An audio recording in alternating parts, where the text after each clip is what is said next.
Mexico Arts. Because the full time is a division of the Department of Cultural Affairs, who partially pays for this. The rest of it is paid for by MMAC, so that's a plug for if you'd like to put some donations in the donation box before you leave. We are really fortunate to have Tiffanie Owen here today. She is a native New Mexican who lived in Lincoln County for 5 years, where she was the educational director for Lincoln and Fort Stanton. She's currently the Public Information Officer for the New Mexico School for the Blind and Visually Impaired.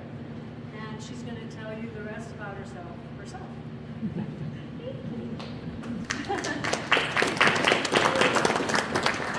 Thank you, Anne, and thank you all for coming out. I'm so happy to see such a nice big crowd in a fairly small town, so it's impressive that you have such a strong support for the arts in your community, and I'm really excited about checking out the gallery and everything after I get finished talking.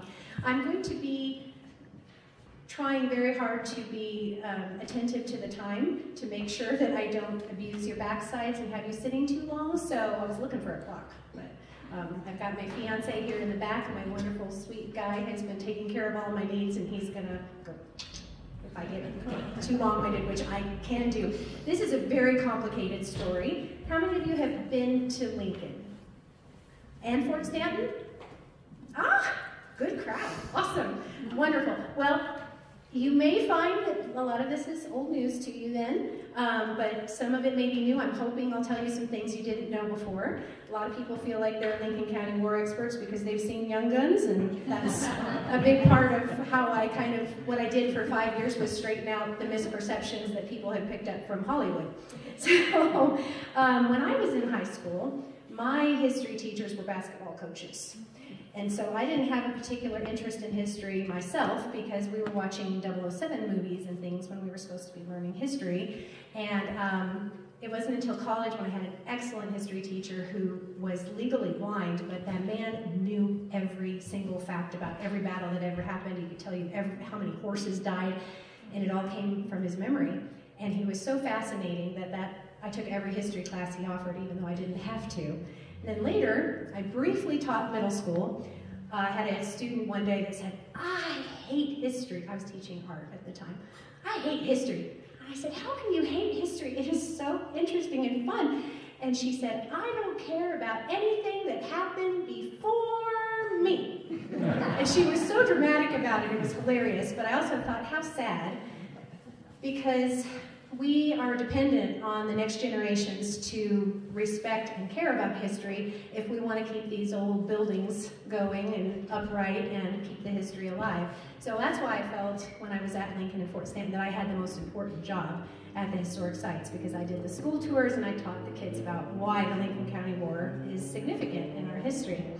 A lot of times people would come into the sites and say, not always, but a few people, "Why are you idolizing this serial killer, psychopath, sociopath?" And that's the perception a lot of people have about Billy the Kid because of the way he was portrayed by Emilio Estevez. He was kind of reckless and wild and, you know, kind of put his friends in a spot sometimes. And if you really dig deep and get to know the history, you'll find that when he was a student in Silver City, his teachers and his fellow students had nothing out of the ordinary to say. He was just an ordinary boy. Teacher said he was no more rowdy than any other kid that would have been at a mining camp in those days. As he moved along and found his way into the Lincoln County War, the documented background from the regulators is they all really kind of liked him. He was fun, he was a good singer, he liked a good joke, liked to dance, but he was bilingual. He learned Spanish from his friends in Silver City, so he could speak with the locals, and he always treated them respectfully, which was not necessarily always the case with the white people who were kind of moving into this Hispanic village. So I thought it might be kind of fun to ask a couple of quiz questions, but I'm afraid if I do that, I may go over time. So I'll just, I wanted to see, and you can shout it out, because I'm used to being a teacher and having people just yell at me. So one of the most common things that people think they know about Billy the Kid was how many men he killed. In 21 years, how many men did Billy the Kid kill, allegedly? 21. Anybody else? 21 is the most common belief. It's kind of a legend, 21 men in 21 years. That would make you kind of a psychopath. We actually only gave him credit for 4, officially. And those would be 4 in which he was obviously the one who did the killing, it was witnessed, and it wasn't like a whole bunch of people shooting at the same guy and don't know whose bullet actually did the deed. John Tunstall, the Englishman that was Billy's boss, it's always portrayed in the movies as kind of a father figure to Billy, right? And takes Billy under his wing and teaches the boys how to read and all that kind of stuff. Does anybody know how old John Tunstall was when he died? 21. Very close, 24. Very good. Yeah, so he and Billy really were kind of close in age. And of course the movies often portray them as being good friends. And Tunstall's, you know, like I say, hanging out with his regulators or his men on his ranch and stuff. Tunstall was not like, he was British originally. His family was up in the aristocracy, not the tip-top royals or anything, but he was up there. And so he had just come into the area. He was establishing his store, getting his ranch started. He hires these guys to be his hired guns, and he really didn't have a whole lot of time to get to know them because he's got his store going. He has to go all the way back to St. Louis to get the merchandise for the store. On the way home, he picks up smallpox. He's sick for a while, and he's just almost too busy and has such a short time before he's killed to even really get to know the men who worked for him. And Billy the Kid comes up nowhere in his letters home to England. There's no mention of him whatsoever. So as far as them being kind of tight, not very likely. Also, it would have been unlikely for someone of his social status to really be mingling with the help. That would have been beneath him probably. So another kind of legend that comes from Hollywood is that Billy the Kid and Pat Garrett were friends. So Pat Garrett turned on his friend and killed him in the dark of night. Yeah? I don't know. Yeah, there's not really any evidence of that. There's a possibility they might have crossed paths in a saloon at some point because Pat Garrett had been a buffalo hunter, saloon keep. He was one of those guys that kind of went through a lot of different professions just trying to survive in the West, and possibly they passed each other in a gambling room somewhere in a saloon, but no evidence really that they were friends. I feel like there was a couple others, but I'm going to cut myself off because, as I said, this is a long story. So Billy was actually surprisingly being kind of forgotten. He's one of the most well-recognized characters in American history now, and even world history, I would say. And he was kind of being forgotten about 20 years after Pat Garrett's death. People really weren't talking about him anymore. And what changed that was Walter Noble Burns wrote a book called The Saga of Billy the Kid, and that was 1926. It brought Billy back to life, and he's never left us since. So he's still with us. So there's been actually, this is according to Wikipedia, so you can take it or leave it as far as accuracy, but as of that time, 6 comics, 10 works of literature, 26 movies, none of them which were filmed in Lincoln, by the way, 15 musical productions, 5 stage shows, 2 radio shows, 11 television shows, 2 video games, and 1 ballet about Billy the Kid. So he is just a character of constant interest, and that's why it was fun for me the 5 years I lived and worked in Lincoln. It was so fun. Because you would think it'd probably get boring, telling the same stories over and over and over again, but this whole story is such an onion that you can peel in so many different ways because it has so many characters and personalities, and it's the starting of the West, and it's economics, and it's corruption, and you've got all these different ways that you can come at it. And so the fascination, pre-COVID, we had international visitors every day. There was actually one day when we had 4 people from Italy in the same day that were not together, and also Sri Lanka and New Zealand that day. So that was very common to be, getting to talk to people from all over the world who come there just because of Billy. So, anybody recognize this guy? His name is Tom Blythe. He's an actor who recently was just after COVID. He showed up in the Tunstall store one day when I was working there. And I was informed that he had just gotten the part of Billy the Kid for an Epic series. So I think it's on MGM Plus right now. It's being run as well, and there's quite a few people following it because they keep coming to me and going, is it accurate? So when I met Tom that day, very nice young man, graduated from the Juilliard, he was just about to head on up to Canada to shoot the Lincoln County War. So, as usual, they're not filming it in the town where it actually happened, where the actual buildings are still standing. I said, you know, if the people of Lincoln could just ask for one thing, could you guys please get the story right? You've done all these movies, and they're so off.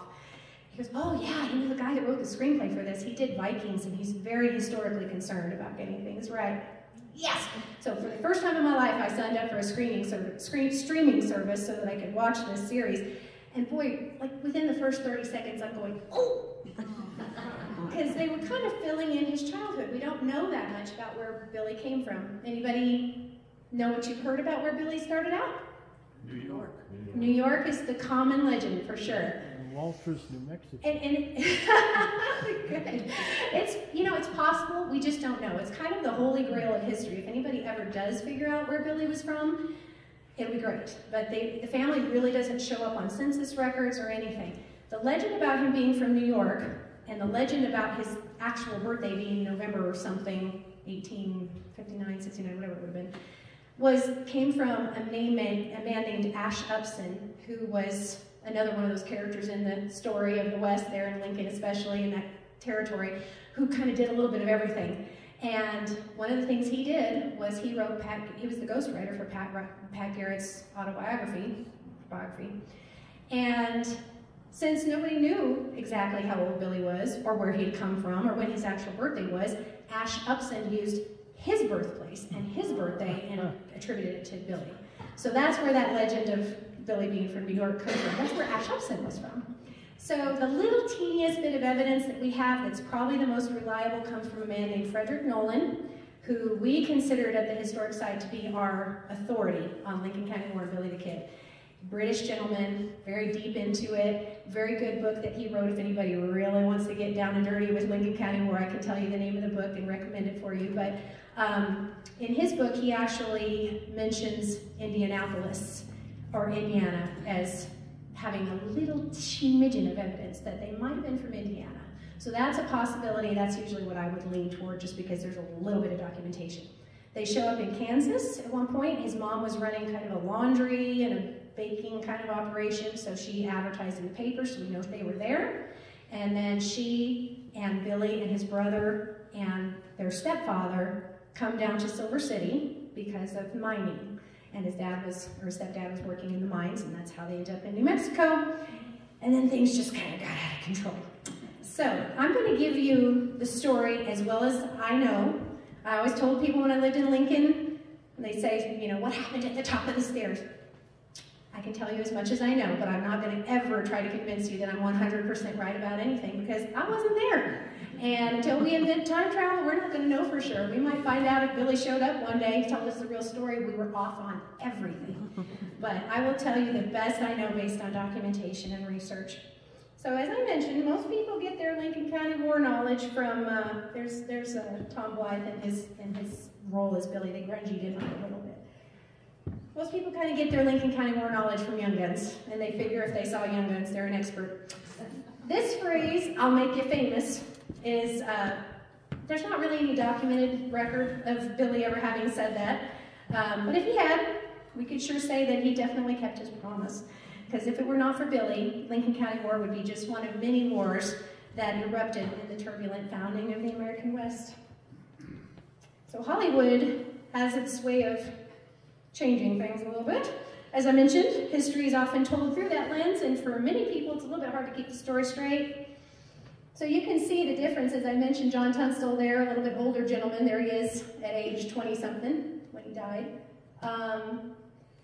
Lou Diamond Phillips. As Chavez y Chavez. Check out Chavez y Chavez over there. That gentleman was from San Patricio, which is another little village down there where I used to live. And he was a Hispanic gentleman. He was not Native American at all, as far as anybody knows. Jack Palance is Murphy over there in the bottom corner. And then we got John Wayne up there as Chisholm. I got to see that in 7th grade English class. I remember very little, but my guess would be it's not very accurate. So the picturesque Benito Valley, where I was blessed to live for 5 years, holds the secrets of many species and cultures that have occupied the area for millennia and left clues to Lincoln's hidden past. So I'm taking you back a little further than Lincoln County War. this picture is taken from the top of a hill right behind the Lincoln County Courthouse.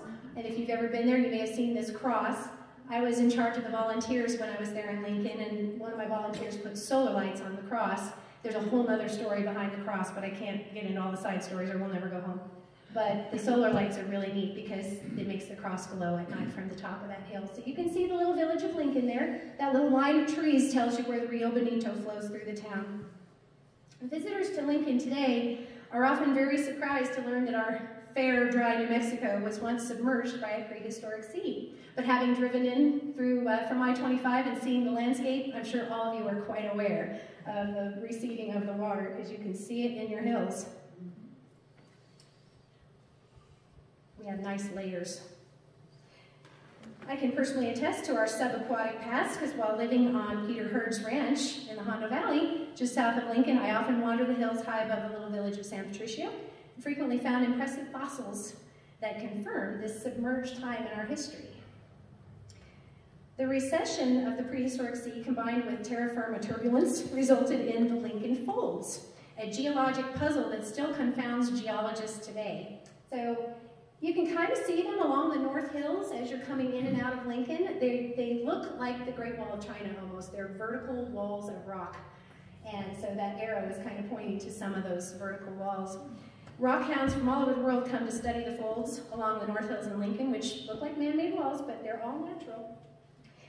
Just over the North Hills of the Bonito Valley, the mighty Capitan Mountains stand out as the only mountains from Canada to Mexico that run east-west in the Rocky Mountain chain. Sometimes when you watch the weather on TV, you can see where Lincoln is because you can see those Capitan Mountains going this way. Everything else is going this way, the Capitans are going this way.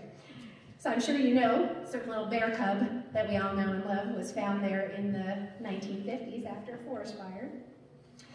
Over millions of years, snow melt from the sacred mountain, Sierra Blanca, carved rivers into the landscape and formed two parallel valleys, the Hondo Valley and the Rio Bonito Valley. So this was taken on Peter Hurd's ranch where I used to live, and then the one on the right is in Lincoln. The first humans to inhabit the area between 1000 and 1400 AD were Guanara Mogollon peoples, whose petroglyphs and pictographs are still found all over Lincoln County. I kind of feel like I'm preaching to the choir because you guys have got that same history right here. In the early 1950s, a ceremonial cave was discovered approximately 6 miles northwest of present-day Lincoln and named Feather Cave because of its shape. The cave is 61 feet wide, 245 feet long, and 15 feet high at its peak. So there were trenches in the front part of the cave when they first discovered it that were full of reeds and sandals. But they're just sandals that just cover the ball of the foot because archaeologists believe that back in those days the main transportation was running. So they only had a sandal on the part of the foot they were actually on. So for whatever reason, there was 114 sandals in there. And then later in 1964, they had seen an opening in the back of the cave. So they came back in '64 from UNM, Anthropology Department and Archaeology, sent a skinny young man through this tiny, tiny little, it's a little bit hard to see, but down there in the bottom left corner where you see Arrow Grotto, you can see kind of the shape of the cave. So it starts out with this skinny little entrance that would be like the stem of the feather, and then it opens up into the big room where they found all the sandals, and then there was a little spot in the back that they didn't go through in 1950, but they went in 1964 and sent this poor little 16-year-old kid who had to crawl through this tiny space on his hands and knees for 40 feet. And then when he got to the end of that 40 feet, another room opened up, and that's what we call Arrow Grotto.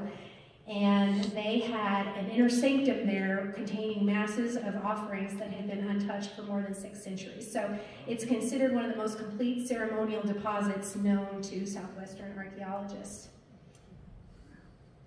The spiritual place is believed to have been used by the Piros, who were descendants of Mogollon. The locations of Piro Pueblos can be spotted all along the Bonito Valley for those with a trained eye. So I had a friend who took us to show us where the Pueblos were, and I was so excited because I thought I'd see ruins or something. Pretty much all you can see is just beyond the young man there on the ground is kind of a spot where the grass just doesn't grow quite right. And that's, if you know what you're looking for, you can kind of see where the Pueblos were from that, the way the grass doesn't grow expectedly. Following the Piros, this area, excuse me, this area was the western border of Comanche hunting grounds, and the northern border of territory claimed by the Mescalero Apache. After the Treaty of Guadalupe Hidalgo and the Gadsden Purchase ended the Mexican-American War and made New Mexico U.S. territory, people began to move. As we know. Many of the early Hispanic settlers who came to the Rio Bonito Valley in the early 1850s were from the Manzano and Socorro areas of New Mexico territory. They were farmers and sheep herders and had lived near the Rio Grande for generations. A lot of times people think because of the Lincoln County War kind of being a battle over cattle, and they think that that's what everybody was fighting over and imagine ranches with lots of cows. Most of the people who lived there were sheep herders. They had lots of sheep and goats. Not so much, it's not cow territory really. Manzano and Socorro seem like pretty nice places to live, right? So we have to wonder, what was it that made the people decide to leave? Hard to know. It's always, there was a lot of, they actually had problems with Navajo people attacking a lot in this area, and then drought and various other things. But this picture down in the bottom right I took after a flood one day. Thank you very much. In the Hondo Valley, and you could tell it was a particularly wet year because of the green the hills there, but it was just a beautiful place to live when there's good rain. Another possibility, and I don't know about y'all, I'm a native New Mexican, I'd never heard of this till I lived in Lincoln, you might be more familiar, but another possibility is the rural patriarchal social organization among some of these native New Mexican Hispanics known as the patron-peon system. So by moving to a new location, a man with strong leadership qualities could establish himself as a patron. The patron would be expected to supply a self-sufficient protected farming village for his peons. In exchange for obedience and loyalty, he would support the church and provide the necessities of life for the group, often comprised of several large family units. To the Hispanic settlers, valleys to the southeast appeared perfect for settlement. The soil was fertile for planting, game was abundant in the hills and mountains, and the large river, which we believe may have been as wide as 80 feet across, it is certainly not that today, flowed through the valley, providing ample water for humans, livestock, and agriculture. Unfortunately, the water that had created those fertile valleys was from the sacred mountain, Sierra Blanca. At first, the Apaches welcomed the arrival of settlers who just provided more livestock for stealing. But as they observed these interlopers coming in greater numbers, scaring off the game, diverting water from the rivers, cutting into Mother Earth, and trespassing on their sacred ancestral lands, they began to see the newcomers as a threat. Despite concerns of Apache retaliation, a few families moved into the Hondo and Bonito valleys. In the Bonito Valley settlement, they called their new home La Placita del Rio Bonito, which means the village by the pretty river. There were at least 5 or 6 other placitas all along the Rio Bonito Valley. Led by Enrique Trujillo, the families of La Placita first worked together to build a torreon. Torreons were common in early New Mexico settlements. They served as a place of safety and defense for the settlers. Has anyone ever seen this picture before, since y'all are locals? Yes, it is. Manzano Torreon. Yeah, it was in an exhibit that we had in the Lincoln Courthouse when I worked there. I don't think it's on display anymore, but I wondered if you would recognize it. This is a very nice example. I don't imagine it exists anymore. Most of them don't. They were dismantled long ago, unfortunately. The Torreon in La Placita, which means little plaza, may have been up to 2 stories tall, with interior levels, kind of like a layered cake, and then it was surrounded by a 10-foot wall. So it was kind of a compound for protection. The word torreon is a Spanish word that means the keep, okay? So in medieval times, the keep was the innermost stronghold of a castle. It served as the lord's residence as well as a place to hold political prisoners. And since it was one of the most impenetrable parts of the castle compound, it was like your last stand. If the castle's being invaded, everybody kind of retreats, and that's the last place you go, is to the keep.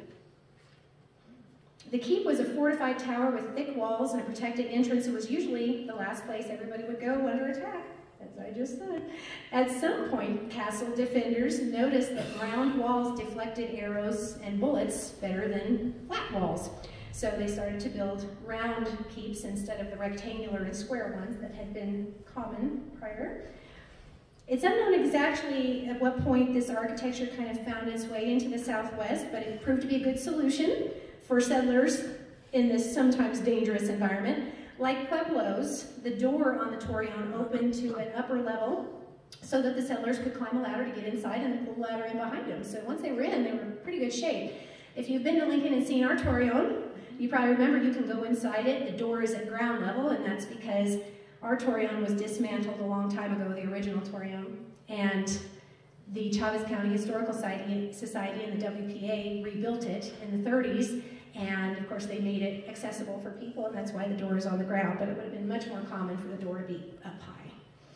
So once the settlers had a safe place to go, they could start building their individual homes. There were no Home Depots, Lowe's Home Improvement, or Walmarts back then, so they had to use what was available at an altitude of about 5,700 feet to build what we call jacals. And jacals were made by driving wood posts into the ground vertically, and then you would, at intervals, and then you would kind of weave or attach smaller branches horizontally to make kind of walls, okay, and tie them all together for support. And then adobe, our friend adobe, was used to plaster and make the jacal weatherproof. So adobe, of course, you probably know, is made by mixing clay soil, water, straw, and sometimes animal manure, which must have been lovely in the summer. It stayed cool in the summer, though, and it held in heat in the winter as long as you have a heat source inside the house. If you lived in an adobe house, you probably know that if you do not have a fire or a heating system, you are going to freeze. It's colder inside than it is outside sometimes in the winter. It's very common around the world, actually. It's called wattle and daub, that technique of building the walls that way out of natural things and then plastering it with adobe. It's all over the world. You see that building technique for a place to live, for settlement. Most jacals were usually very small because people spent most of their time outdoors, obviously, doing their work. The only time they needed to come in was bad weather and to sleep. So, in my role as instructional coordinator in Lincoln, I felt an obligation to help students understand the ease of their life in the early 2020s. Because they're all so oppressed. Oh, the Wi-Fi's down. It's amazing how little they understand about history, and of course not realizing how good they have it. So this was a wonderful opportunity to kind of make them think a little bit about what it would be like to live in a one-room house with your parents, and all of your siblings and families tended to be large at that time, and there's no bathroom, and there's no walls, and you don't have a cabinet full of food to get when you wake up in the morning. You don't have hot water. If you have water at all, you gotta go down to the river to take a bath. There's so many things that never even occur to them. So this was one of the times when I would really try to teach them a little bit about hardship. In the Torreon, typically, the men they build them inside the compound in close proximity to the Torreon. Their jacals were built around that, inside the wall. And then a sentry would be on watch all the time at the top to kind of make sure nothing came snuck up on them and would sound alarm at the first sign of danger. So if there was time, they would herd their animals in from the fields because that was often the most valuable thing that they had, so they wanted to keep them from being... So it was probably fun to be in there at night with all the animals. Once inside the safety of the plaza compound, the men took their weapons up to the top, and the women only brought food for the children. They huddled together on the ground level. The Torreon had a fireplace for warmth, and the families stayed there every night. Everybody within the compound came into the Torreon at night because it was safer than being in their jacals. Good times. During the day, the villagers would come out to work in their homes and fields, but someone was always on top of the Torreon to keep watch and make sure that the community was safe. So these pictures I took on a field trip when I had some of my kiddos up there. And you can see the church, the San Juan Mission. If y'all have been to Lincoln, you probably recognize that right across the street. But the view, I mean, it doesn't look that big when you're on the ground, but you get on top of that thing and you can see into Texas practically.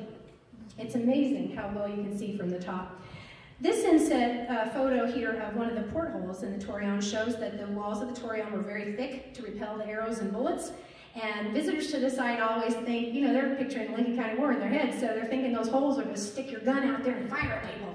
But if you look at that hole, you imagine a shotgun or an arm with a pistol, it's going to block your view. You've got no range at all, and it's just not very effective as a shooting hole. So it was actually more likely that those were for ventilation and light. The ventilation, I'm sure, was necessary. Can you imagine squeezing into that spot every night with everybody who lives in your entire neighborhood? And of course the animals are just right outside making their noises and smells. It may not have been comfortable, but it was safe, and that made it possible for the villagers to sleep more soundly at night. As settlers from the east began to move to parts unknown, many quickly came to understand why the other half of the country was sometimes referred to as the Wild West.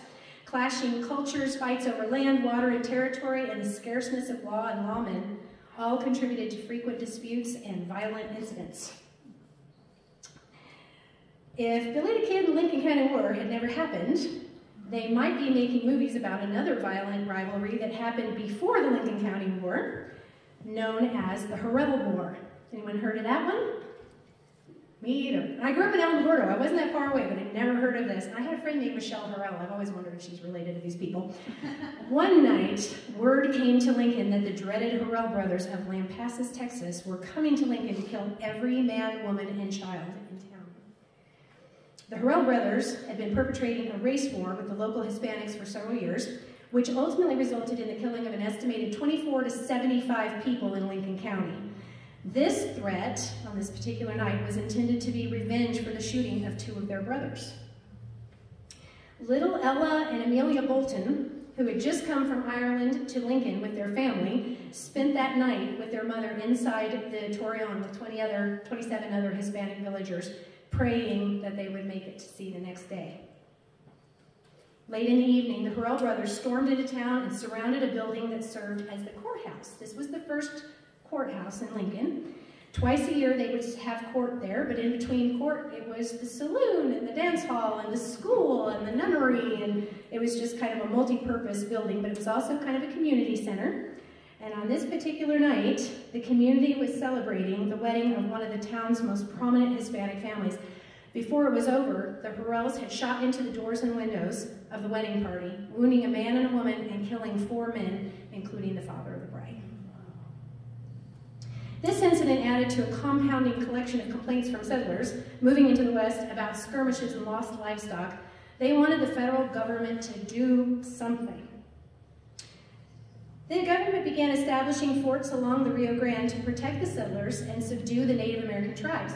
In 1855, Fort Stanton was established approximately 12 miles southeast of Lincoln. I'm so glad that so many of you have been to Fort Stanton, because isn't that a wonder?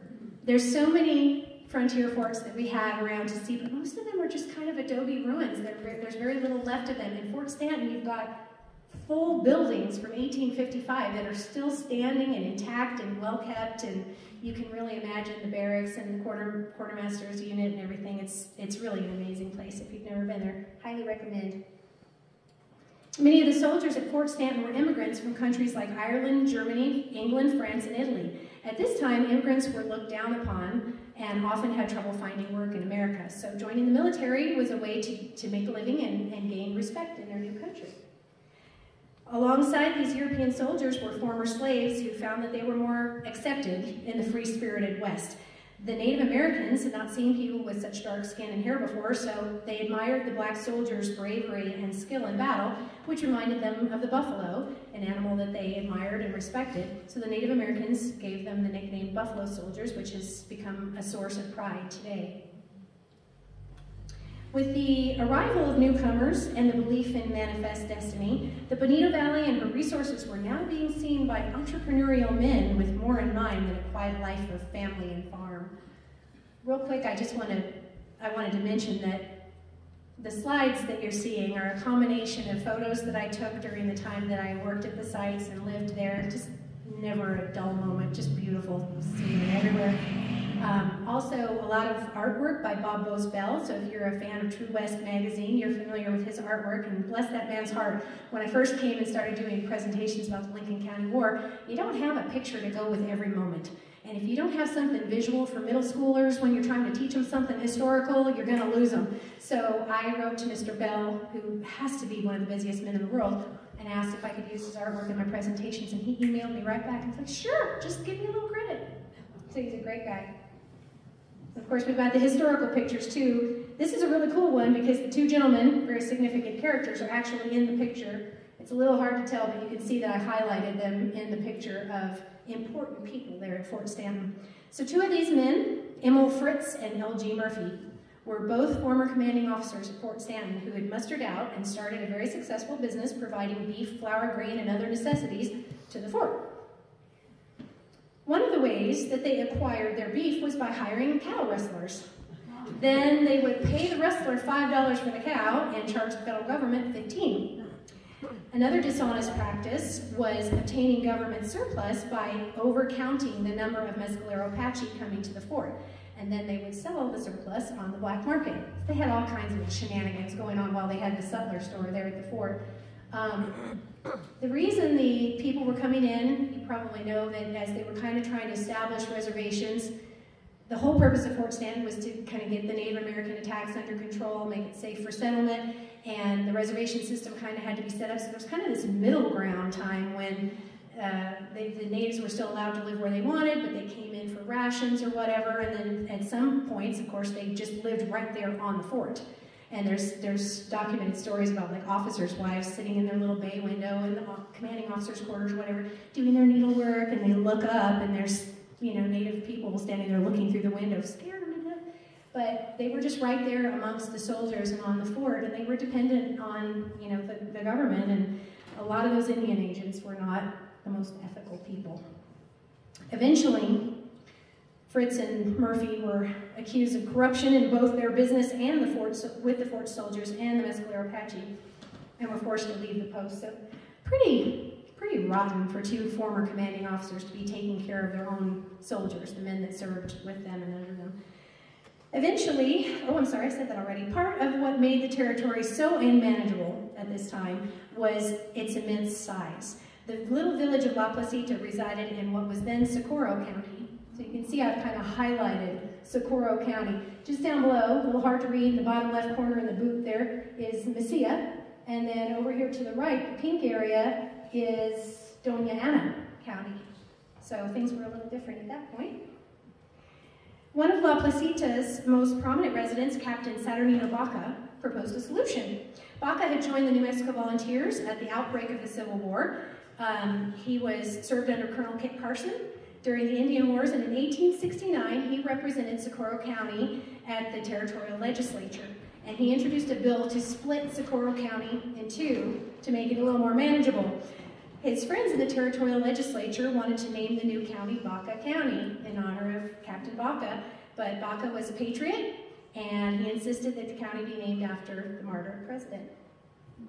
Oh, I have to go back, because that little white roof back in the background that you can see, that triangular roof, that was the little house that I got to live in when I was in Lincoln. And it was built in the early 1900s by the son of one of the regulators. So its historical significance is not direct. The actual regulator that had a house, it was behind that, which is now the visitor center parking lot, and the house is gone. So I was very, very fortunate to live in that little house. That was adorable.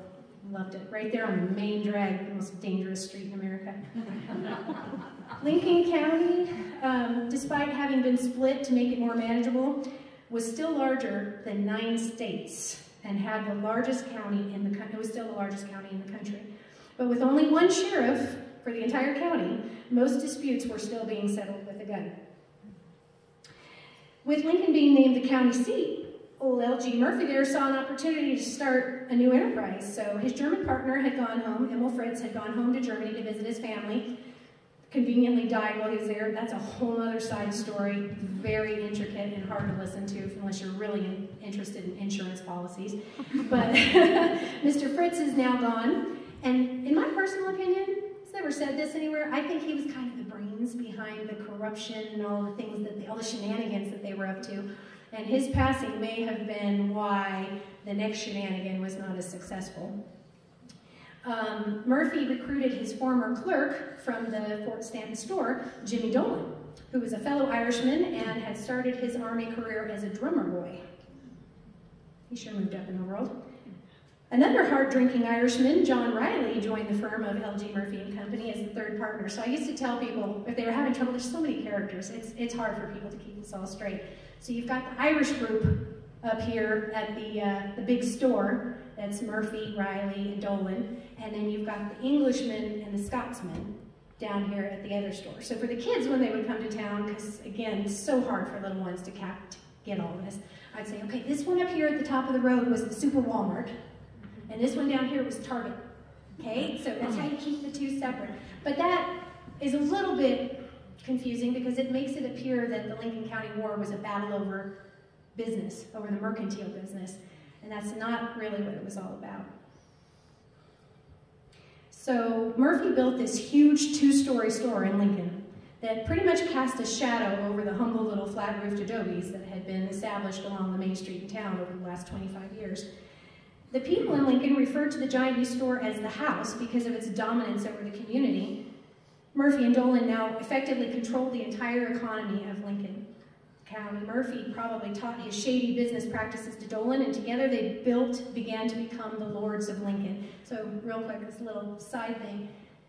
At that time, there wasn't actually currency in Lincoln. Everybody just bartered with each other. So you get that idea in your head that there was the big store, the Walmart, and the Target, they were fighting over business, but actually, there were like 21 stores in Lincoln at the time of the Lincoln County War.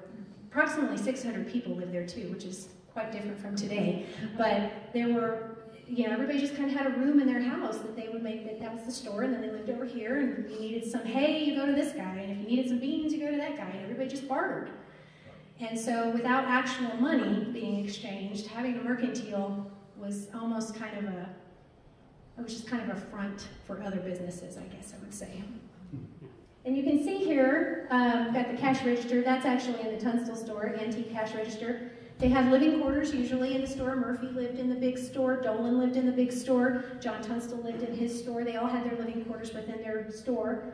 The picture in the upper right there is a saloon in Lincoln. We think it probably was the Curry Saloon, which is across the street from the courthouse, but it's hard to say for sure. But that shot with all those cowboys is actually from Lincoln. And then down at the bottom right, if you've been in the courthouse at Lincoln, you've seen the Masonic Lodge up there on the top floor, and that goes all the way back to time. Any Masons in the crowd? Maybe? No? Wow, that's unusual. Former Rainbow Girl here, someone is interested. So the strategy that they had, since they didn't have actual money exchanging hands, was to allow the Hispanic homesteaders to purchase supplies on credit. So they would come in, buy stuff, it's written down in the book, you got it on credit, you go home with your stuff, and they were allowed to basically acquire huge debts to Murphy and Dolan. Then they'd send Sheriff Brady out there, show up at your house and go, hey, time to pay up. And of course the people are like, oh, yeah, I mean, how many of them even probably spoke English? Who knows if they even knew what was going on? Sheriff Brady comes and says, time to pay. People say, we're not ready, we don't have the money. Okay, Mr. Murphy will just take your land. So this is basically what was happening, was how they were taking over the county. And this was happening in the Rio Bonito Valley as well as the Hondo Valley next door in San Patricio, several of these little villages. The people were, you know, not technically squatters, but they just picked a little piece of land and they started living there. And Murphy comes in and goes, you owe me, and I'm not the nicest guy, you don't want to mess with me. So he's kicking people off of their land where they had been for at least a generation, generally. At this time in New Mexico, everything was notoriously corrupt. Murphy and Dolan used their connections with the unscrupulous politicians in Santa Fe, known as the Santa Fe Ring, as well as unethical officials in the courts, military power from Fort Stanton, their buddies up at the fort, and the local law enforcement to manipulate everything to their advantage. Murphy and Dolan wanted to protect their dominion, so they eliminated any competition. This is what happened to a young Englishman named John Henry Tunstall, who moved to Lincoln County to establish his own ranch and mercantile. Although often portrayed in the movies as an innocent victim, Tunstall's real motivation was to acquire the government beef contracts to supply Fort Stanton and feed the Apaches and the soldiers. Those were held by L.G. Murphy and Company. Tunstall knew that competing against Murphy and Dolan put him in danger, so he hired the cowboys for protection and to work on his ranch. Tunstall wrote home to his family that he intended to get 50 cents of every dollar made in Lincoln. So that's one of those things where you don't really see that in the movies either. He's always just kind of this nice, innocent guy that just kind of came to open his target, you know? And it turns out actually that he had very big dreams and a lot of ambition, and he intended to just replace Murphy. And how long was he there? How long was he in Lincoln? Murphy? Tunstall. Not very long. No, he didn't last very long. Probably 1877 and 78, probably 78, not very long, yeah. Bad circumstances. One of the young cowboys hired by the Englishman was a teenager named Henry McCarty, a.k.a. William Antrim, a.k.a. Kid Antrim, a.k.a. Billy Bonnie, best known today as Billy the Kid. Tunstall, the Englishman, partnered with a lawyer named Alexander McSween and a rancher named John Chisholm, who was known as the Cattle King of New Mexico. His herd, I think he had like 80,000 head of cattle at that time, so a little bit of trouble managing all those cows, but that's what made him the Cattle King of New Mexico. Together they established a mercantile to rival the house and founded Lincoln's first bank, and Tunstall began building his ranch approximately 30 miles southeast of Lincoln. I just installed this picture earlier today, that's why I was a little thrown off there, but people often assume Tunstall was right there in Lincoln, which naturally you would, but if you can see from these two little dots, the top right dot there on Highway 380 is Lincoln, and his ranch is way down here at the very bottom where the line goes across.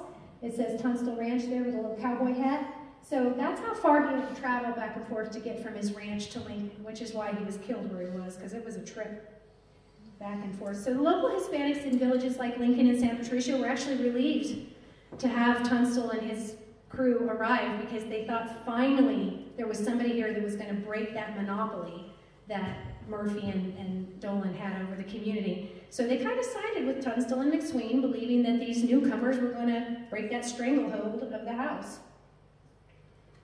Like most of the people still living in Lincoln, Sheriff William Brady's home and property were mortgaged by L.G. Murphy. So there's a couple of Bradys who live in Lincoln. They moved there in the last couple of years from California, the sweetest people ever.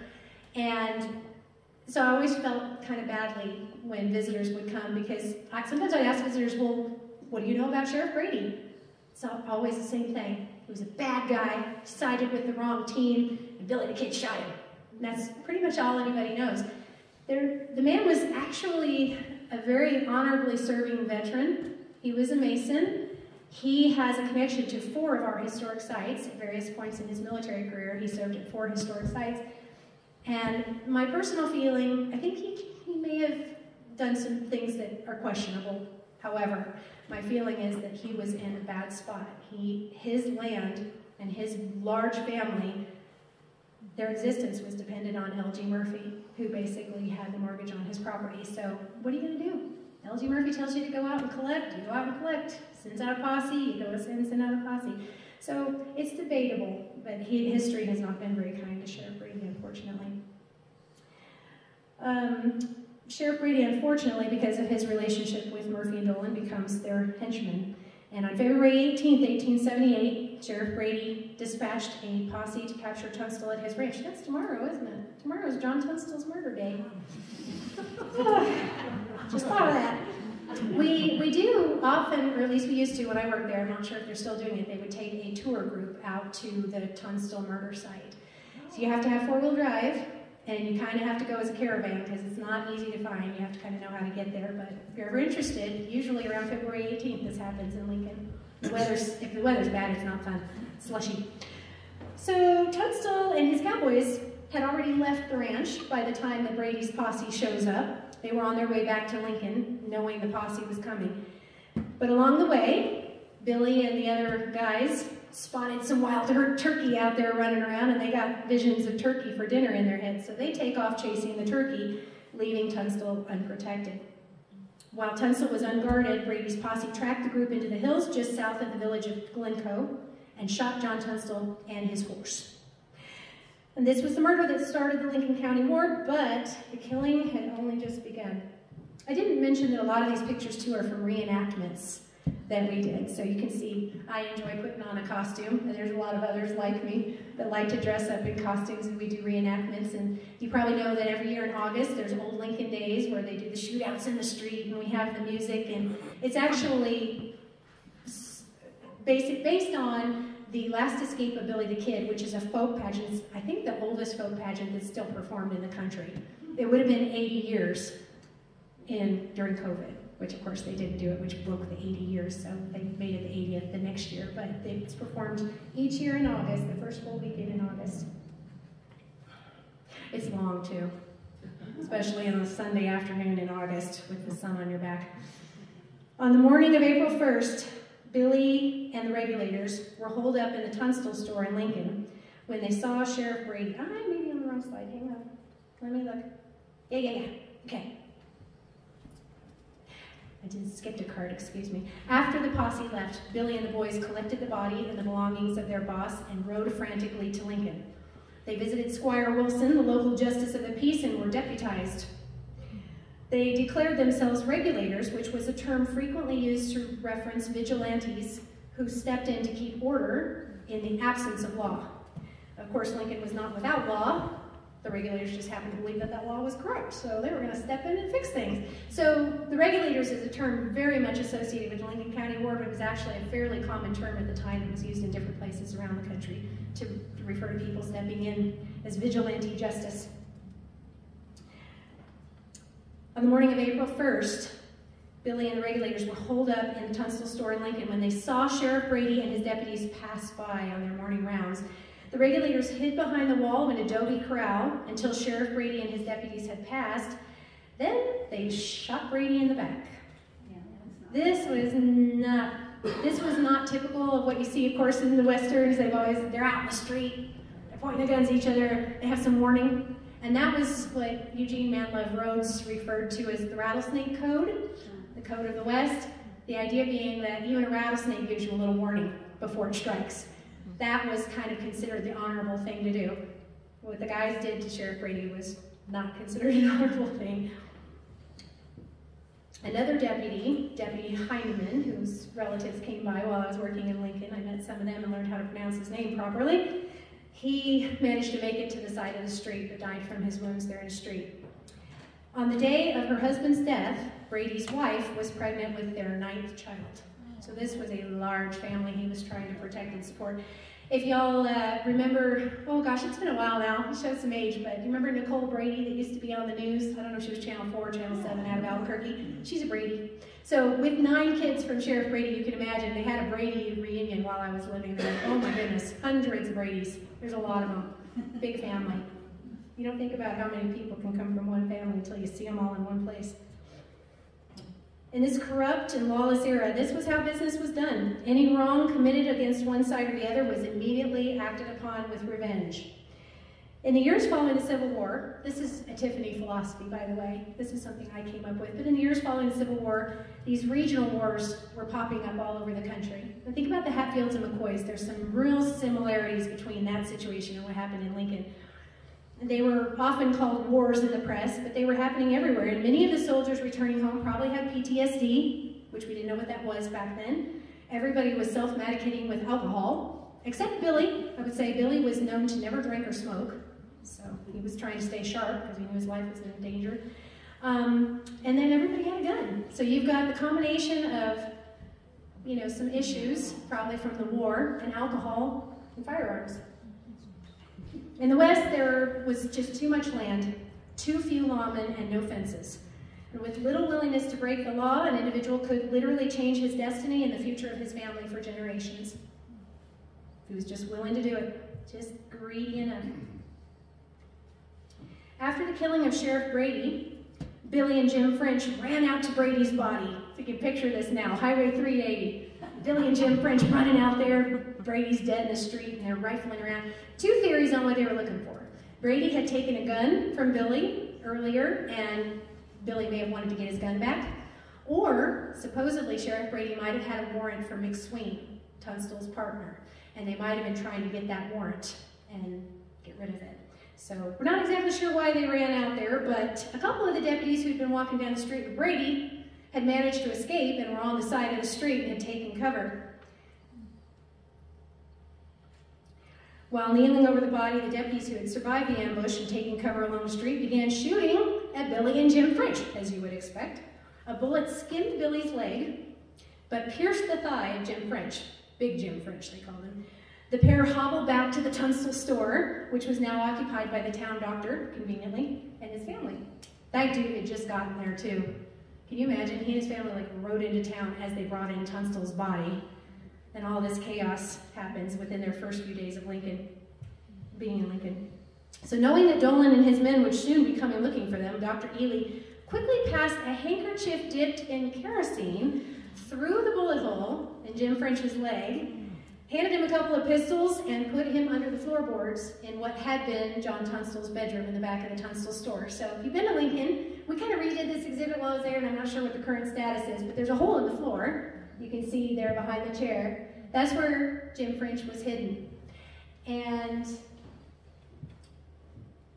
shortly before I came to work in Lincoln, this bottom picture you can see down here has some old tin cans. There was a ranger on site who apparently was scrawny enough and small enough to get down under the floorboards, and they thought they'd just shimmy in there and see if they found anything. And those cans are what they found under there. The labels that's left, the little label is left on the cans, dates back to the right period. Looks like it was punched open with a pocket knife or a knife of some kind. So they must have been passing food down to Jim while he was hiding under the floorboards there, under the floor. So Dolan's men didn't manage to find Billy or Jim French that night, thank goodness, and the regulators were able to rescue their pal after things had cooled down a little bit. 3 days later, the regulators turn up at a sawmill and trading post known as Blazer's Mill, which today is located on the Mescalero Reservation. They stopped to eat, rest, and plan their next move.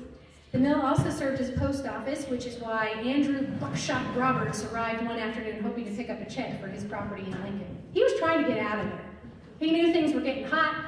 He sold his property. He's just waiting for the check to come in the mail so he can get out. He has bad timing. The regulators believed Roberts to be one of the men in the posse who killed their boss, and so a vicious gunfight ensued. Buckshot Roberts had a long battle history, and a previous injury left him with only one good arm. Despite that, and being shot in the abdomen during the battle, he managed to hold off 8 regulators for a good portion of the day, but that gut shot, that'll get you. So eventually he did end up dying, and he gets buried right next to his enemy, Dick Brewer, who had been the foreman at Tunstall's Ranch. They both died in that battle, and they're buried right next to each other. Thank you. Do you have a question? Or are you telling me I'm talking too much? Is that the guy in the movie Young Guns who is in the outhouse? Is that the character? No, I don't think so. I'm trying to think who that might have been. I don't think so. Dick Brewer just had bad timing. He was frustrated with where everybody was located there at the mill, and he got behind like a stack of wood or something, and he just popped his head up at the right moment, and Buckshot got him right here. Actually, I was thinking it was Buckshot. Okay, yeah, Buckshot, yeah, it's possible. It's been a little while since I saw Young Guns. I grew up in Alamogordo, so Young Guns 2 begins at White Sands with the whole brushy Bill Roberts, which was another little trivia question I was going to ask you, but it kind of perpetuates that myth that Billy survived from Pat Garrett, and he went and lived down in Hyco, Texas, and continued his life happily down there in Hyco and lived a long, happy life. But they filmed that at White Sands in the beginning of Young Guns 2, and I remember being in college and having my friends coming to school going, oh my gosh, I just saw Emilio Estevez in McDonald's. So they never made it to Lincoln, but he made it to McDonald's in Alamogordo. But anyway, that's just another one of those stories that's a little bit iffy. And Young Guns has given us a lot of myths and legends that we have to straighten out with people. So with the elevating of tensions, Tunstall's business partner, Alexander McSween, knew that he was next on the hit list. So he gathered 45 supporters from my former village over there in San Patricio within Lincoln and the surrounding areas, and they occupied various homes and businesses along the main street through Lincoln. So since so many of you have been through Lincoln, you know it's like a quarter mile of a town, and all through the town, people are taking their posts. So you really don't know where anybody is. The war had been declared and the Murphy-Dolan faction was ready for a fight. Men who supported Murphy and Dolan took up arms and readied themselves for battle in businesses, homes, surrounding hills. They even occupied the old Tory home there in the center of town. The town of Lincoln was literally in lockdown. The villagers were afraid to move. Children couldn't get out and play. People were running out of food and water. This was 4 days. By the 4th day, with little change in the stalemate, the citizens of Lincoln sent a small group to Fort Stanton to beg for help from the military. Although the military had been forbidden to get involved in these little local skirmishes, Colonel Nathan Dudley and his troops marched to Lincoln. Alexander McSween and the regulators were shocked and disheartened when the troops occupying the town were visibly commiserating and siding with the faction headed by their former fellow officers, Dolan and Murphy. Realizing they were fighting a losing battle, many of the 45 men that McSween had recruited for support slunk out into the hills and back to the safety of their villages. So suddenly McSween and his regulators, the few that are left, are completely outnumbered. They don't know where anybody is in town. Everybody's got a gun. So McSween and the regulators retreated to McSween's adobe home to make their last stand. The way that McSween is portrayed in Young Guns, that's one of the kind of accurate parts. He was not handling it well. He was having a meltdown, pretty much. Was not very helpful. His religious background he did not believe in violence. And he was right in the middle of an awful lot of violence. So he just kind of slinked down in the corner. And of course this comes from the survivors, so that's pretty well documented. He didn't stand up in the battle very well. At 2 o'clock in the afternoon on the 5th day of the standoff, the military set fire to Alexander McSween's house with civilians inside. By nightfall, the house was ablaze. And that's the reason that Colonel Dudley was later court-martialed, by the way, because there were civilians in there and they set the house on fire. The women and children who had been in the home had been allowed to leave unharmed, but the men who remained inside had no choice but to make a run for it. Billy the Kid and a few of the regulators managed to escape, dodging bullets coming from every direction. 2 men managed to escape the McSween house and survive the firefight by running for the cover of... Realizing that the thin boards were not enough protection from the assault of bullets, they went the only place they could go. No, it wasn't pleasant, but unlike many others, they got to see the sunrise the next day. Alexander McSween, however, was not so lucky. McSween decided to surrender, and when he stepped out onto his porch, he was shot 5 times and died in his own yard. Unable to retrieve him, his wife and the regulators had no choice but to leave him where he fell, and his chickens were found pecking at his body the next morning. Sorry for the gruesome details. One of them were spared. Mm-hmm. Where did they go?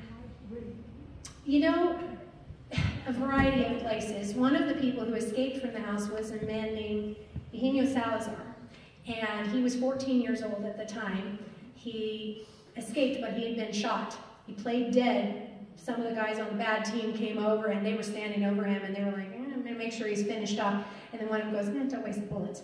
That's why he survived. And then he crawled half a mile or something, some just crazy distance to get to a sister family member's house and survived, and he lived into his 90s. But, you know, Susan McSween, they kind of show her in Young Guns as being kind of the wilting flower, the Victorian woman. Oh, why are you doing to my husband? That was not Susan McSween. She ended up becoming the cattle queen of New Mexico after this was all over. She was a tough lady, and she told Colonel Dudley off. She did not appreciate that they were burning down her house and all her belongings, and she was upset, and she didn't stand for it. She probably stood there and watched the house burn. Oh, I thought I redid that slide this morning. Sorry, it's so small that there is Governor Lew Wallace. While all of this was going on in Lincoln, the newly appointed governor, Lew Wallace, showed very little interest. He was busy working on his novel. That's right, Ben-Hur. And New Mexico was trying to achieve statehood, so how could such a corrupt and lawless piece of land ever be civilized with so many stories of murder and mayhem being printed in the Eastern newspapers? He literally was ignoring what was going on in Lincoln. Politicians needed to show that they were gaining control over the situation, and Billy the Kid became their scapegoat. Although many men had been involved in the crimes during the war, Governor Wallace basically offered them all a pardon, and only one of them was ever indicted for anything that happened during the war. Billy was identified as the one who had shot and killed Lincoln County Sheriff William Brinkley. McSween's death at the 5-day battle should have ended the Lincoln County War, but it didn't. The tit-for-tat pattern of one faction retaliating against the other continued, and after witnessing the murder of an attorney later in the war, which forced Governor Lew Wallace to get involved, Billy saw his opportunity to make a deal. Billy wrote to the governor, said that he had witnessed the murder, and asked to have a secret meeting with him. And the governor obliged, and Billy showed up for the nighttime meeting. Imagine this happening in those days, armed with his guns. So he's meeting Governor Wallace there in Squire Wilson, the Justice of the Peace's house, and he shows up with his guns. The governor promised Billy that if he would testify against Jimmy Dolan, who was involved in the shooting of the attorney, that the governor would give him his freedom. And so Billy agreed, and the governor decided to fake Billy's arrest to convince the townsfolk, including Jimmy Dolan, that things were being handled legally. During the years that he'd been in Lincoln, Billy had endeared himself to the local Hispanic population. He'd been fluent in Spanish since childhood in Silver City. He's a good dancer, popular with the Hispanic girls, and historical documents and testimonies of the regulators and locals was that he was witty, funny, loyal to a fault, and the best guy to have behind you in a fight. So when his fake arrest occurred, Billy didn't suffer too much. He had many friends who stopped by to visit, play cards. The governor even wrote about the locals gathering outside Billy's window to play the guitar and sing with him. Billy kept his side of the bargain, and when the time came, he testified in court as an eyewitness to the murder. But after the trial ended, Governor Wallace did not keep his promise. The governor returned to Santa Fe, leaving Billy incarcerated, and ignored Billy's many letters for pardon. At this time, children, about 30% of kids were actually getting an education. So the fact that Billy was able to read and write turned out to be a very, very handy thing, which brings to mind one of my trivia questions. Left-handed or right-handed, Billy the kid? Yes, he was.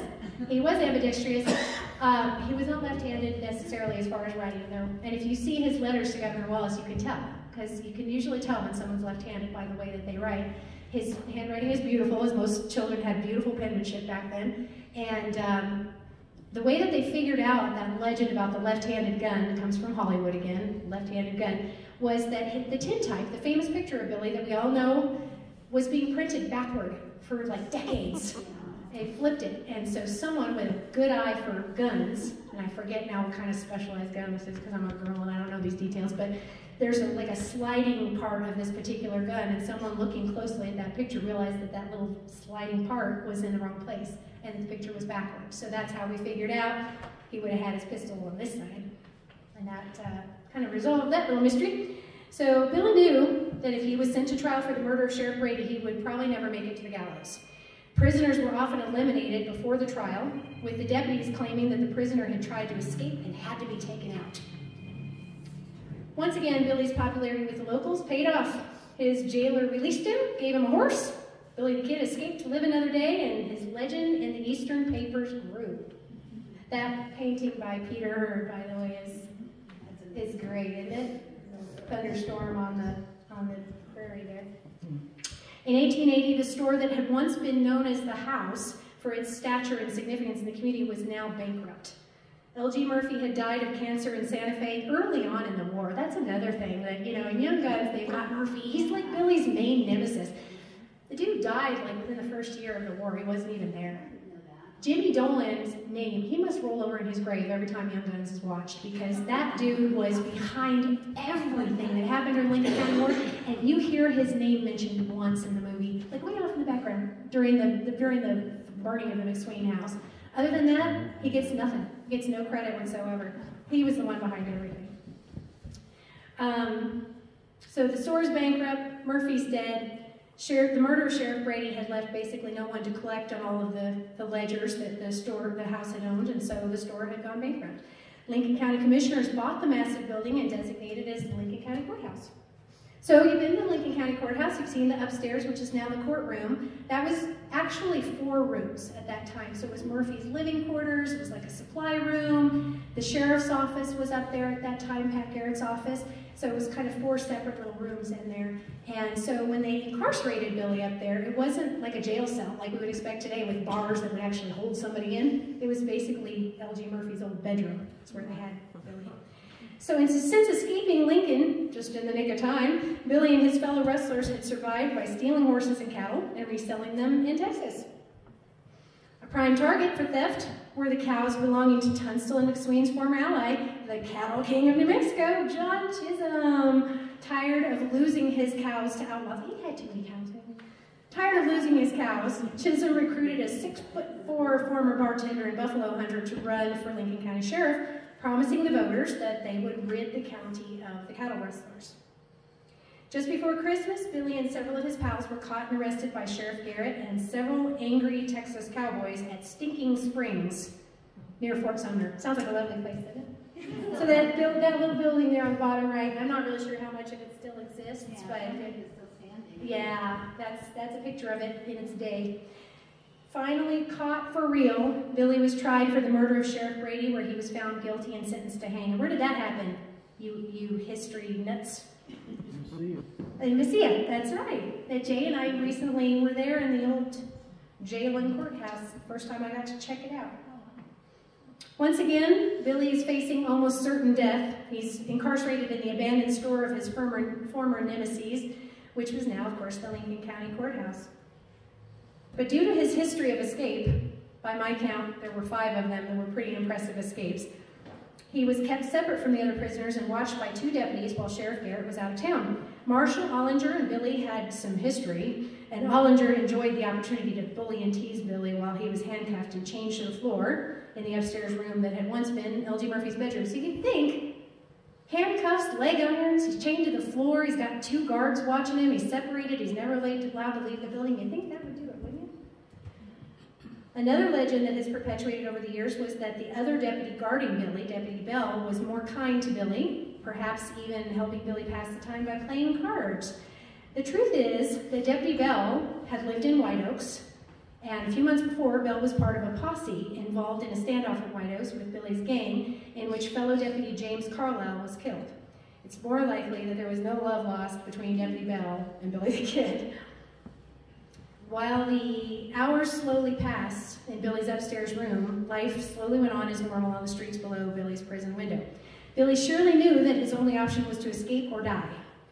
As he waited for his likely demise, he obviously observed the repetitive schedule of the days, and not wanting to risk an escape, Billy's captors had his meals brought to him across the street from the Wortley Hotel there in the courthouse.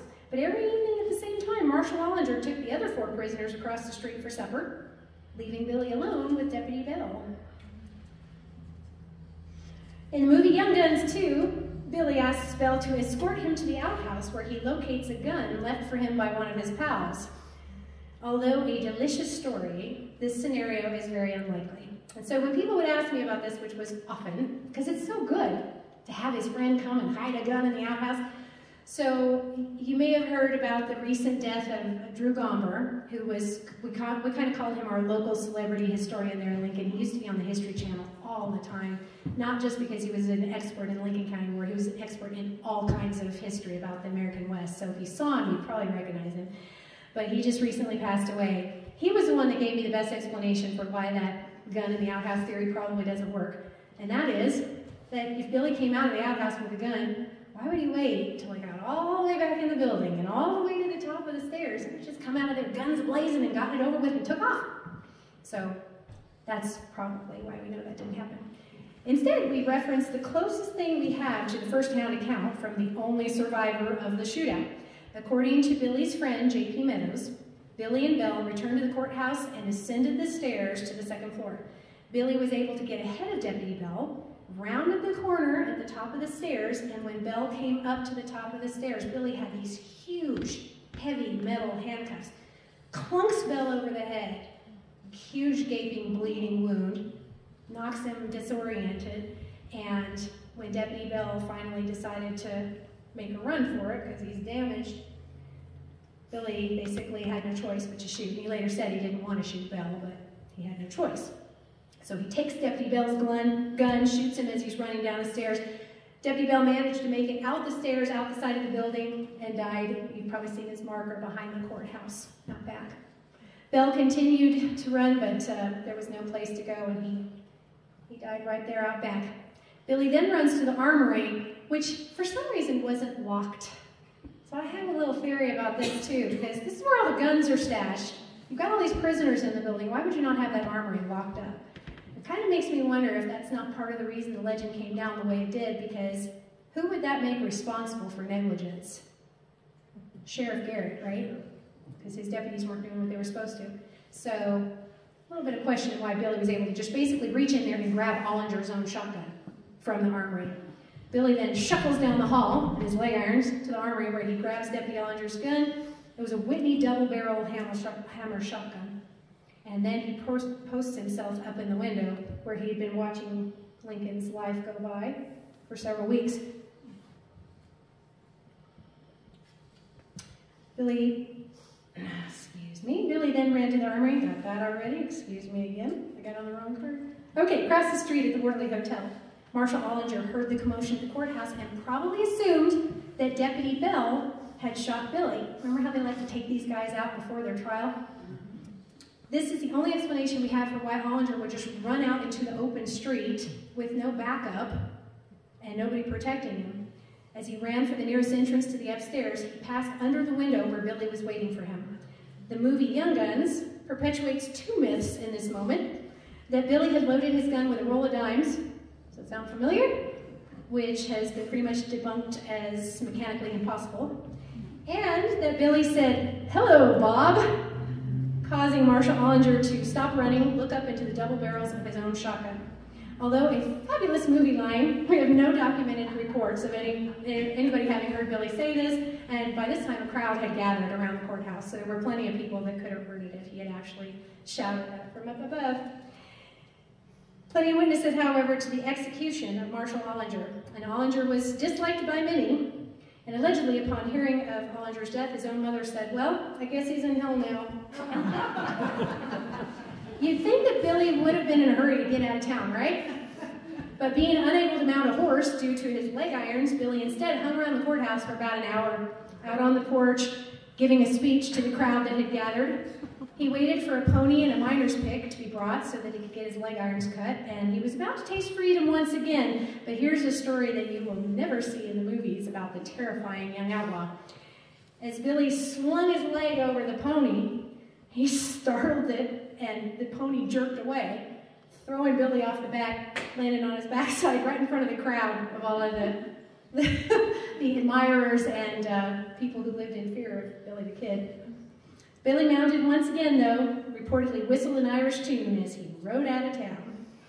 His freedom was short-lived, however, because Sheriff Garrett was waiting for him at the right moment to strike. 3 months later, on a night bright with moonlight, Sheriff Garrett tracked Billy to Fort Sumner, New Mexico, where he shot him in the doorway of Pete Maxwell's house. In the early 1950s, oh, I'm sorry, excuse me, I'm on the wrong page again. I took you up a century, didn't I? Death of Billy the Kid finally ended the Lincoln County War. It was a nationwide story that was reported in newspapers all over the country and in 2 London papers. Billy's death laid the groundwork for convincing citizens across the country that out-of-control, lawless characters that had been terrorizing the New Mexico territory were finally being exterminated. And perhaps New Mexico would be worthy of statehood after all. It took us forever. We were the second longest territory to actually get to statehood. 62 years, I think, it took us before we finally managed to become a state. The Lincoln County War only lasted for a little over 3 years, but in that time, many citizens of Lincoln County died, leading President Rutherford B. Hayes to declare the main street in Lincoln the most dangerous street in America. Nevertheless, the myth of Billy the Kid still makes him one of the most popular and interesting characters in Western and pop culture history. Billy's known around the world. In fact, darn it, I wanted that to be bigger so you could see it. Pre-COVID, we had international visitors every day, including this sweet gentleman who gave me his picture. He is known as Japan's Billy the Kid. The guy on the right there, he's got the whole outfit. Such a cute little guy, didn't speak a word of English, but he was adorable. And it's because of Billy, and only because of Billy, that the town of Lincoln has been preserved and become New Mexico's most visited historic site, making that tiny town, population approximately 50 to 75 now, an important contributor to New Mexico's economy. If Billy the Kid were suddenly to return to Lincoln today, he'd see his town frozen in time. Most of the buildings that he knew and visited while he was alive are still standing today. And whether or not Billy actually uttered the phrase, "I'll make you famous," it would be hard to deny that Lincoln owes its fame and its existence entirely to Billy the Kid. So, really quickly, I know I've gone over time because I saw the sign back there. Just a quick little story here about something I didn't know about myself. My parents divorced when I was 5. I didn't know too much about the history of my dad, but I was visiting White Oaks one time. Y'all familiar with the No Scum Allowed Saloon there in White Oaks? So I'm walking around and they're just kind of checking it out, and on the wall there's a wanted poster, and it's signed by this man named John W. Owen. And I thought, well, you know, my family kind of lived around Corona in that area. Maybe I'm related to this guy. So I go to my granny and ask her, and she whips out the scrapbook, and there's election certificate and photos and all this wonderful family history. So this picture that you may have seen if you were in Lincoln, it's in the courthouse. That gentleman on the far right there, that's great-great-grandpa Owen there when he was sheriff from 1902 to 1907. And in the downstairs of the courthouse, at least when I was working there was a letter in a little exhibit, in the sheriff's exhibit, where he's writing to his half-brother, and he's saying, this is 1907, he's saying, hey, we're having to have a hanging, come on down, bring the kids, bring a picnic, it's the big event in town, you know, coming up. And in the second part of the letter, he says, by the way, if you know how to build a gallows, come early. Because it's been a while, apparently, since they've had to hang anybody. Nobody knows how to build them anymore. And you know, in the movies, it always makes it seem like they're just hanging somebody every day. But it didn't happen that often. There was a double hanging in Lincoln, but like I said, too many side stories. So they get the gallows built, obviously, very nicely done. I found a cousin that I knew nothing about on Facebook or through Ancestry.com who had inherited the original wanted poster of the guy that was supposed to be hung that day. Supposed to be. They had an actual jail by this time. They weren't putting him up in Murphy's old bedroom anymore. They'd actually built a jail out back with bars and everything. And if you've been in the courthouse, there's a room where you see some of the bars. That came from the jail that existed in the early 1900s. Where I found out from relatives that my family lived there. When he first became sheriff, they lived in White Oaks, had to move to Lincoln, they lived in the jail. And they had that dude in the jail building with bars and all, and he managed to escape, so they didn't get to use those pretty gallows. But right where the parade grounds are for the last escape of Billy the Kid, where they have the Billy the Kid pageant every year, that was once where this building stood, and that was my family, Grandpa, Grandma, and 3 of their kids. My great-grandfather's not in the picture. He's older and gone already.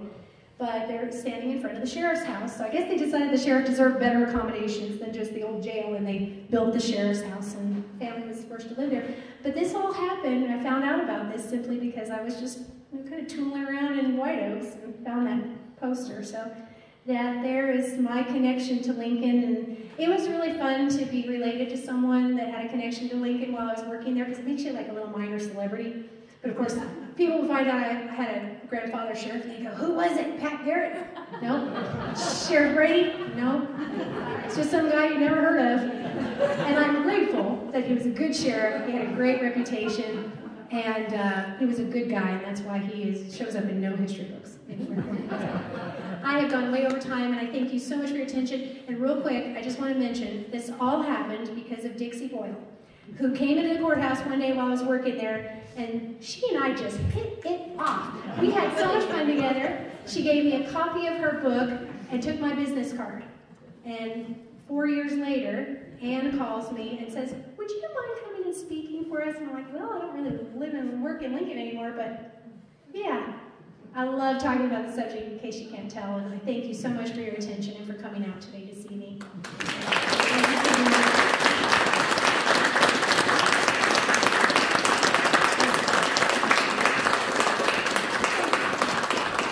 Thank you so much for your patience. I was known as the loudest girl in Lincoln and also the most long-winded.